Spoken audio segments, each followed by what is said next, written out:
তদন্ত দিয়ে হাত গুটিয়ে বসে থাকলে হবে না, অবিলম্বে দোষীদের গ্রেপ্তার করে দৃষ্টান্তমূলক শাস্তি দিতেই হবে। শুধু সিবিআই তদন্ত দিয়ে হাত গুটিয়ে বসে থাকলে চলবে না, অপরাধীদের অবিলম্বে গ্রেপ্তার করে দৃষ্টান্তমূলক শাস্তি দিতেই হবে। ওই ওয়ান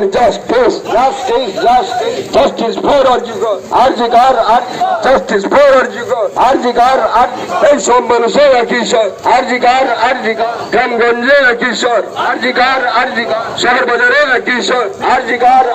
এই বাংলার পুণ্যভূমিকে যারা আরজি করে রেপ ধর্ষণ করে মধ্যরাত্রি রেপ ধর্ষণ করে ভুলের মতো ডাক্তারকে হত্যা করলো, সেই হত্যাকারীদের বিরুদ্ধে গণতান্ত্রিক আন্দোলন চলবে। নাগরিক সমিতি অন্যায় অত্যাচার ধর্ষণকারীদের বিরুদ্ধে লড়ছে। জাস্টিস ফর আরজিকর, সব মানুষের কিশোর আরজিকর, গ্রামগঞ্জে কিশোর আরজিকর। এই বাংলার পুণ্যভূমিকে যারা আরজি করে ভুলের মতো ডাক্তারকে রেপ ধর্ষণ করে হত্যা করে কলুষিত করলো, সেই হত্যাকারীদের অবিলম্বে কঠোরতম শাস্তি চাই। যারা আরজি করে জঘন্য হত্যা ধ্বংস তার প্রতিবাদে আমরা বিচার চাইতে আজকে রাস্তায় নেমেছি। আজকে কিন্তু দেখুন আমরা একজনই নয়, অনেকে এসেছি। এরকম প্রত্যেকটা জায়গার অনেক মানুষ একসঙ্গে সংগঠিত হয়ে এসেছে। দেখুন আমরা কৃষকের গল্প শুনেছি, একটা লাঠিতে কিন্তু খুব সহজে ভেঙে ফেলা যায়, কিন্তু বাড়িতে ওই সাইড থেকে গেছিল খুব সহজে তুল মেরে উড়িয়ে দেওয়া যায়।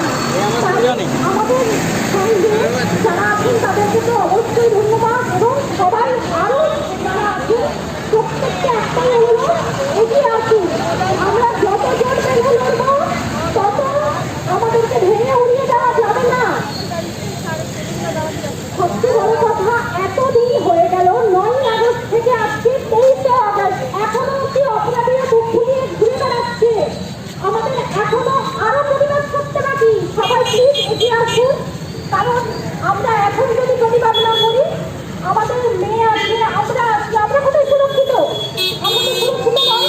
আজকে আমার মেয়ের হাতে যে পোস্টারটা আছে তাতে লেখা আছে, আমি বড় হয়ে নির্ভয়ে রাস্তায় বেরোতে পারবো তো? এটা কিন্তু মেয়ের বক্তব্য শুধু নয়, প্রত্যেকটা মানুষের আমাদের বক্তব্য, প্রত্যেকটা মেয়ের বক্তব্য, নির্ভয়ে রাস্তায় বেরোতে পারবো তো? আর কিছু বিশেষ কিছু বলার নেই। মৌমিতা রবীন্দ্রনাথের মতো এই জায়গায় আরো সবাই যাতে না আসে, আজই প্রতিবাদ করুন, সংগঠনে সবাই আসুন, এইটুকুই আমার অনুরোধ। নমস্কার। ধন্যবাদ জানাই দেবলিনাকে তার সংক্ষিপ্ত খুবই মূল্যবান বিচার কথা বলার জন্য। আমাদের এই যে প্রতিবাদ সভা, এই প্রতিবাদ সভা আমরা সমাপ্ত একদম শেষ মুহূর্তে এসে পৌঁছেছি।